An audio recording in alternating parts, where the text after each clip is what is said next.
Hello everyone, good evening. Welcome back to our English channel tell English. ఈరోజు వీడియోలో రోజు మనం మాట్లాడుకునే కొన్ని చిన్న చిన్న వాక్యాల్ని ఇంగ్లీష్లో చెప్పాలో ఈరోజు వీడియోలో చూద్దాం. ఫర్ ఎగ్జాంపుల్, పద వెళ్దాం, అవసరం లేదు, ముందుకెళ్ళు, అందుకని లాంటివన్నీ కూడా ఇంగ్లీష్లో చెప్పాలి చూద్దాం.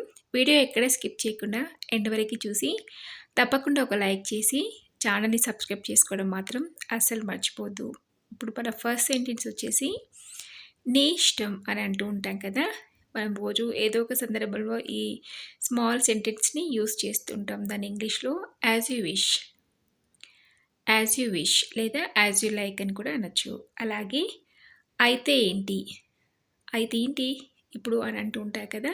దాని ఇంగ్లీష్లో సో వాట్ అంటే అయితే ఏంటి అని. అలాగే ఇంకా చెప్పు, టెల్ మీ మోర్ అంటే ఇంకా చెప్పు అని. అలాగే త్వరగా తయారవు అని అంటూ ఉంటాం కదా బయటికి వెళ్ళే ముందు. దాని ఇంగ్లీష్లో గెట్ రెడీ అంటే తయారవు అని. అలాగే కథలకు, చిన్నపిల్లలతో ఎక్కువ మనం అంటూ ఉంటాం కదా జడేసేటప్పుడు లేదా ఇంకేదైనా సందర్భంలో. దాని ఇంగ్లీష్లో డోంట్ మూవ్ అంటే కథలకు అని. అలాగే ఇక్కడే ఉండు అని మనం ఒకవేళ బయటికి వెళ్తే పిల్లలతో ఇక్కడే ఉండు, నేను ఇప్పుడే వస్తా అంటుంటాం కదా. ఇక్కడే ఉండు అని చెప్పడానికి స్టే హియర్. అలాగే అరవకు, ఇది కూడా మనం పిల్లలతో ఎక్కువ యూజ్ చేస్తూ ఉంటాం. డోంట్ షౌట్ అంటే అరవకు అని. అలాగే ఏదో ఒకటి చెయ్యి, మనకి ఏదైనా సమస్య వచ్చినప్పుడు ఎక్కువ ఈ సెంటెన్స్ యూజ్ చేస్తుంటాం. ఏదైనా ఒకటి చెయ్యి త్వరగా అంటుంటాం కదా. దాని ఇంగ్లీష్లో డూ సంథింగ్ అంటే ఏదో ఒకటి చెయ్యి. అలాగే ఇక్కడికి రా అని చెప్పడానికి కమ్ హియర్ అంటే ఇక్కడికి రా అని. అలాగే నెక్స్ట్ సెంటెన్స్ వచ్చేసి చాలా కష్టం, ఏదైనా పని చేయడం మనకి కష్టం అనిపించినప్పుడు, ఏదైనా డిఫికల్ట్ సిచ్యువేషన్ వచ్చినప్పుడు ఇది మనం ఎక్కువ యూజ్ చేస్తుంటాం కదా. దాని ఇంగ్లీష్లో వెరీ డిఫికల్టీ అని చెప్పాలి. అలాగే ఇక్కడ ఎవరు లేరు అని చెప్పడానికి నో వన్ ఈస్ హియర్ అంటే ఇక్కడ ఎవరూ లేరు.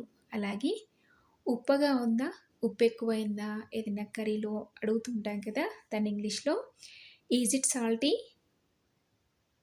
సాల్టీ అంటే ఉప్పగా ఉందా అని. అలాగే చీకటి పడుతుంది అని చెప్పడానికి ఇట్స్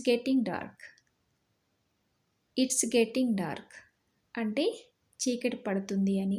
అలాగే నన్ను చూడనివ్వు అని చెప్పడానికి లెట్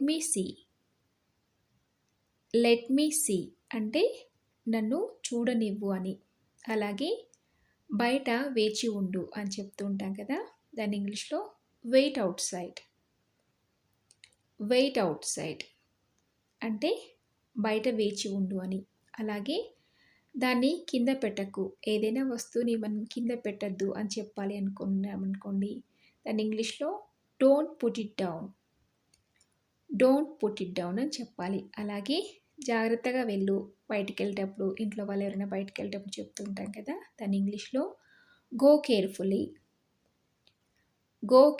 అని చెప్పాలి. అలాగే నేను కొంచెం అలసిపోయాను అని చెప్పడానికి ఐఎమ్ లిటిల్ టైర్డ్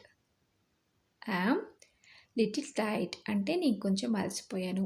అలాగే నువ్వు బాగా నిద్రపోయావా అని మనం ఎవరైనా అడుగుతూ ఉంటాం కదా. దాని ఇంగ్లీష్లో డిడ్ యూ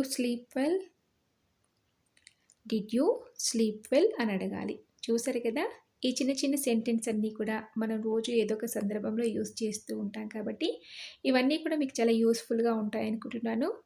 అలాగే ఈ వీడియో మీకు నచ్చింది అనుకుంటున్నాను. నచ్చితే తప్పకుండా ఒక లైక్ చేసి మీ ఫ్రెండ్స్కి, ఫ్యామిలీ మెంబర్స్కి షేర్ చేయండి. అలాగే మరెన్నో ఇలాంటి యూస్ఫుల్ వీడియోస్ కోసం వెంటనే ఛానల్ని సబ్స్క్రైబ్ చేసుకొని పక్కనే ఉన్న బెల్ ఐకాన్ని క్లిక్ చేయండి. నెక్స్ట్ వీడియోలో మళ్ళీ మీ ముందు ఉంటాను. Thanks for watching.